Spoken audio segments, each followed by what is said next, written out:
Bonjour et bienvenue dans cette cinquième vidéo de la série Mouvement et Interaction consacrée aux forces et aux interactions.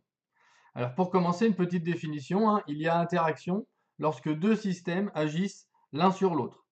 Alors deux systèmes, ça veut dire aussi deux actions. Alors que sait-on de ces deux actions? Bien, dans son ouvrage qui s'appelle en français Principes mathématiques de la philosophie naturelle, Newton écrit en 1686 sa troisième loi qui dit en latin, cette chose-là, et évidemment, heureusement pour nous, elle a été traduite déjà en 1745 par la marquise du Châtelet, en français de l'époque, et donc en français d'aujourd'hui, ça donnerait ça, donc c'est-à-dire que l'action est toujours égale à la réaction, faut reconnaître, c'est tous ces mots, c'est-à-dire que les actions de deux corps l'un sur l'autre sont toujours égales et de sens contraire. Alors ce principe, on l'appelle maintenant principe des actions réciproques. Représenté sur le schéma ci-dessous, si un homme exerce une force sur le mur, avec la flèche représentée en rouge, eh bien, réciproquement, le mur exerce une force sur l'homme, de même direction et de sens opposé, et de même valeur. Alors, on distingue deux types d'interactions.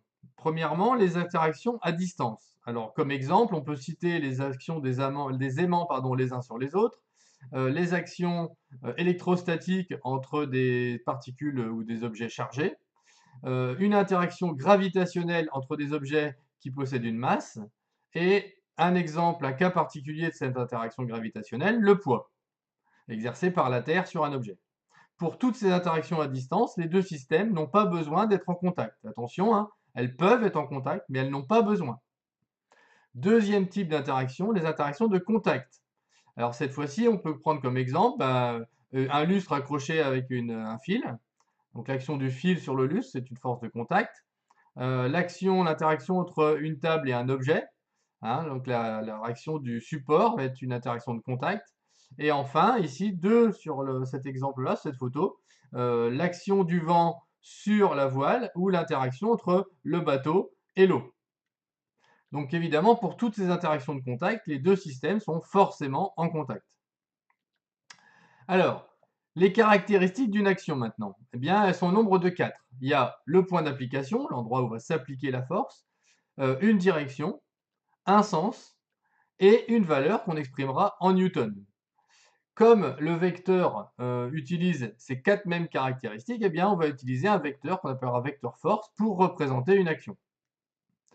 Alors, on va avoir un exemple ici, et ensuite, on va s'intéresser aux différentes forces que vous devez connaître.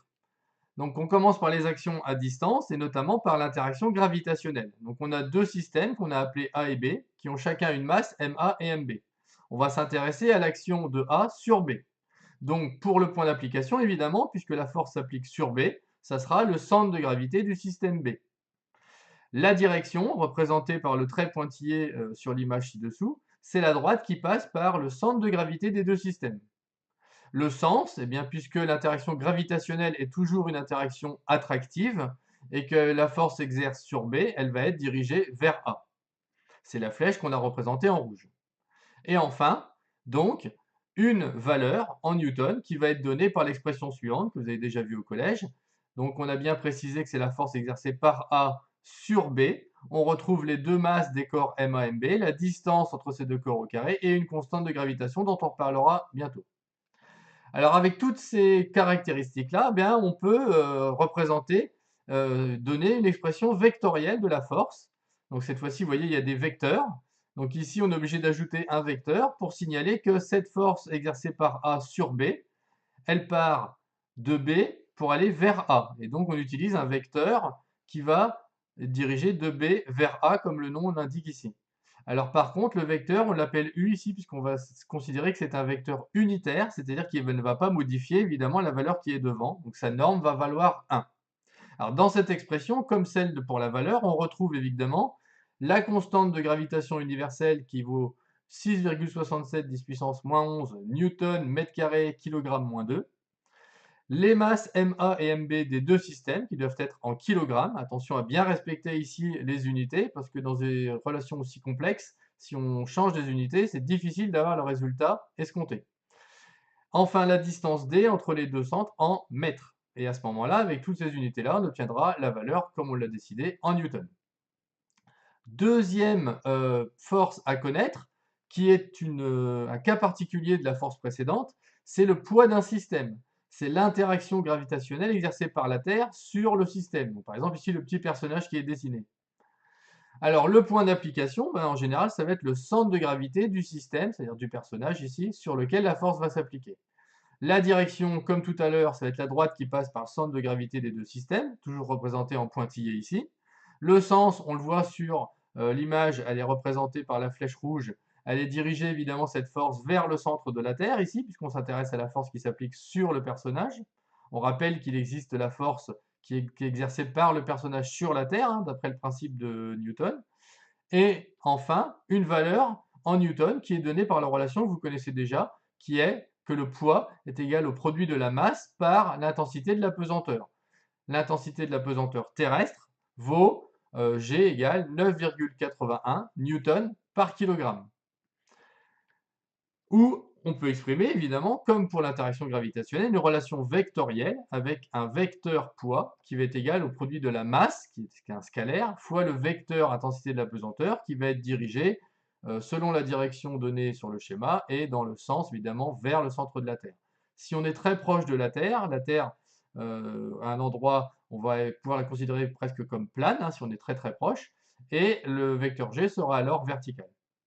Alors, on va s'intéresser maintenant aux forces de contact.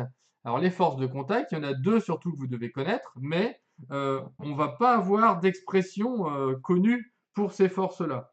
Donc, on ne va pouvoir les déduire que dans des cas où l'objet, le système, sera en équilibre. Et on va utiliser un principe qu'on verra dans la vidéo suivante qui s'appelle le principe d'inertie, qui nous dit que à l'équilibre, eh bien, les forces vont se compenser. Alors, on va voir ici dans deux cas. Donc le premier cas, c'est ce qu'on appelle la réaction d'un support. Ça va être l'action du support sur l'objet. Donc par exemple ici, la réaction du support, le support c'est la table, c'est la force exercée par la table sur l'objet qui est le rectangle orange. Alors d'après le principe d'inertie, comme l'objet est en équilibre, les forces se compensent. Donc on peut écrire que la somme, attention, vectorielle du vecteur R plus du vecteur P est égale au vecteur nul. Et on en déduit donc une expression pour le vecteur R qui vaut R égale moins P. Donc P étant le poids, on pourrait aussi écrire R égale moins M fois G. Donc vous voyez qu'on a une expression de R, mais c'est un cas particulier, évidemment. Dans tous les autres cas, on ne pourrait pas le connaître. Deuxième exemple, très similaire, cette fois-ci sur la tension d'un fil, qu'on note en général grand T, vecteur T. Alors cette tension du fil, on peut la revoir ici sur le schéma. Alors on remarquera évidemment à chaque fois que pour les forces de contact, hein, le point d'application, il est au niveau du contact. Donc là, le contact entre l'objet et le fil, ici, le contact entre la table et l'objet. Hein.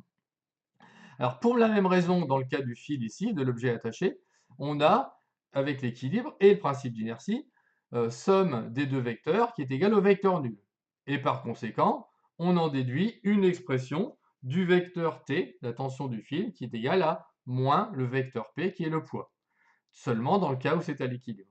Donc c'est tout ce que vous avez à retenir pour cette vidéo sur les forces et interactions. Je vous remercie et à bientôt.